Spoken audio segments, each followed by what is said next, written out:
Assalamualaikum warahmatullahi wabarakatuh. Halo semua, perkenalkan nama saya Siti Laila Safitri dari 11 IPA 1. Saya di sini akan menjelaskan tentang jaringan epitel. Simak videonya ya. Sudah kita ketahui bahwa jaringan hewan terbagi menjadi 4. Yang pertama jaringan epitel atau epitelium, yang kedua jaringan ikat atau konektif, yang ketiga jaringan otot atau maskul, yang terakhir jaringan syaraf atau nervus. Saya di sini akan menjelaskan salah satu bagian dari jaringan hewan, yaitu jaringan epitel. Apa itu jaringan epitel? Sebelum saya menjelaskan apa itu epitel, saya akan memberitahu materi-materi yang akan saya jelaskan. Yang pertama ada pengertian, yang kedua ciri-ciri, yang ketiga fungsi jaringan epitel, yang terakhir ada pengelompokan dan jenis-jenis jaringan epitel. Apa itu jaringan epitel? Jaringan epitel adalah salah satu jenis jaringan tubuh yang membentuk lapisan penutup pada seluruh permukaan tubuh bagian dalam dan luar. Jaringan epitel melekat erat pada jaringan di bawah deretan sel. Jaringan ini dinamakan membrana basalis. Membrana basalis ini merupakan tempat sel epitel melekat. Nah, jaringan epitel ini memiliki sel yang tersusun rapat, mengandung sel saraf, kemampuan regenerasi yang cukup tinggi. Materi yang kedua, ciri-ciri jaringan epitel. Ciri-ciri jaringan epitel yang pertama, sel tersusun rapat tanpa atau sedikit substansi interseluler, terdiri atas sel-sel yang berisi, bersudut banyak atau bilagonal, dan terkadang bentuknya tidak teratur. Yang kedua, sel epitel memiliki daya regenerasi yang tinggi untuk menggantikan sel-sel epitel yang telah rusak, tidak mengandung pembuluh darah dan pembuluh limfa. Materi yang ketiga, fungsi jaringan epitel. Fungsi jaringan epitel yang pertama, melapisi organ. Fungsi ini menutupi bagian luar tubuh dan melapisi organ, pembuluh, darah, dan getah bening dan rongga.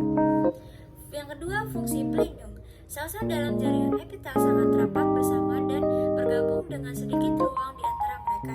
Dengan struktur yang padat, fungsi jaringan epitel dapat mendukung beberapa jenis penghalang dan fungsi pelindung.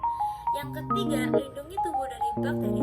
Fungsi jaringan epitel juga membantu melindungi terhadap mikroorganisme. Kulit adalah garis pertahanan pertama tubuh terhadap bakteri, virus, dan mikroba lainnya. Yang terakhir, fungsi sensorik. Fungsi jaringan epitel juga dalam sensorik karena mengandung saraf sensorik di berbagai bidang seperti kulit, lidah, hidung, dan telinga. Fungsi ini mampu mendeteksi sensasi yang dirasakan kulit. Materi yang terakhir yaitu pengelompokan dan jenis-jenis jaringan epitel. Berdasarkan letaknya, yang pertama mesotelium, yaitu berbatasan dengan lingkungan luar. Yang kedua epidermis, yaitu membatasi rongga. Yang ketiga endotelium, membatasi organ dalam. Berdasarkan struktur dan fungsi, epitel dibagi menjadi dua, yaitu epitel kelenjar dan epitel penutup. Epitel kelenjar disusun oleh sel-sel khusus yang mampu menghasilkan getah cair. Terdapat pada kelenjar yang berfungsi dalam pembuatan, penyimpanan, dan sekresi zat-zat kimia. Epitel penutup berfungsi melapisi permukaan tubuh dan jaringan lainnya. Terdapat di permukaan tubuh, permukaan organ, lapisan dinding, sebelah dalam saluran pencernaan, dan pembuluh darah. Epitel kelenjar mempunyai dua jenis. Yang pertama, kelenjar eksokrin. Kelenjar eksokrin menyalurkan getah cair atau sekretnya ke suatu permukaan tubuh atau sekresi eksternal. Hasil sekresi ini disalurkan ke permukaan tubuh melalui saluran yang bentuknya bermacam-macam.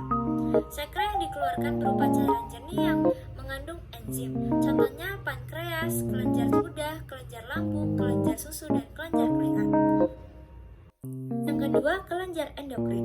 Kelenjar endokrin menyalurkan sekretnya langsung ke dalam pembuluh darah atau pembuluh limfa atau sekresi internal. Disebut juga kelenjar butuh karena tidak memiliki saluran.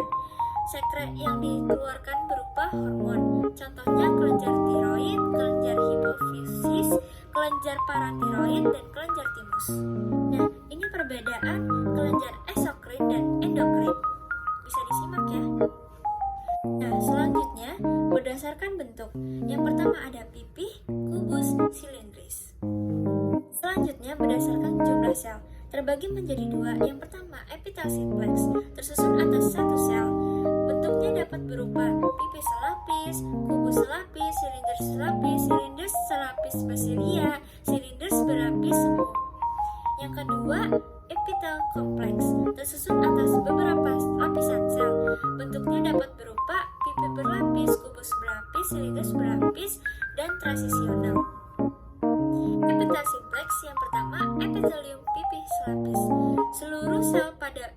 epitelium ini terletak di antara membran basal. Terdapat pada organ dalam seperti alveolus, pleura, lapisan kapsul Bowman, selaput jantung. Berfungsi dalam proses difusi, osmosis, filtrasi, dan ekskresi. Yang kedua, epitelium kubus lapis. Terdapat pada tubulus contortus proximal dan tubulus contortus distal pada nefron ginjal, permukaan luar ovarium, kelenjar ludah, kelenjar tiroid, bronkea, serta lensa mata. Berfungsi dalam proteksi, sekresi, dan absorpsi. Yang ketiga, epitelium cylindrus selapis. Di antara selnya terdapat sel goblet, yaitu sel yang menghasilkan lendir. Terdapat pada epitel lambung, usus halus, dan bagian saluran pencernaan lainnya. Berfungsi dalam proteksi, sekresi, difusi, dan absorpsi. Yang keempat, silindrus selapis bersilia.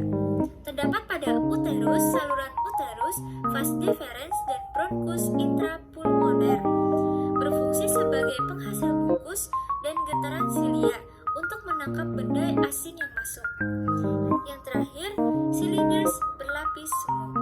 Tersusun dari sel dengan inti sel tidak sejajar sehingga seolah-olah terdiri atas banyak lapisan. Terdapat pada saluran tuba Fallopi, rongga hidung, dan saluran napas. Berfungsi dalam proteksi, sekresi, dan gerakan gas. Selanjutnya, epitel kompleks. Yang pertama, epitelium pipih berlapis. Disusun lebih dari satu sel yang rapat. Terdapat pada jaringan kulit, vagina, rongga, mulut, esofagus, anus, dan kornea mata. Berfungsi dalam proteksi atau perlindungan. Yang kedua ada epitelium kubus berlapis. Terdapat pada kelenjar keringat dan kelenjar minyak. Berfungsi untuk proteksi, sekresi, ekskresi, dan absorpsi. Yang ketiga, epitelium silindrus berlapis. Tersusun atas sel-sel dengan lapisan basal yang relatif pendek dan berbentuk polihedral tidak teratur. Terdapat pada uretra, laring, faring, dan kelenjar ludah. Berfungsi untuk proteksi dan sekresi. Yang terakhir, transisional. Tersusun dari sel-sel yang bentuknya dapat berubah-ubah sesuai aktivitasnya. Terdapat pada organ yang dapat mengalami peradangan, misalnya ureter, vesika urinaria, pelvis renalis, dan uretra. Sekian dari penjelasan saya.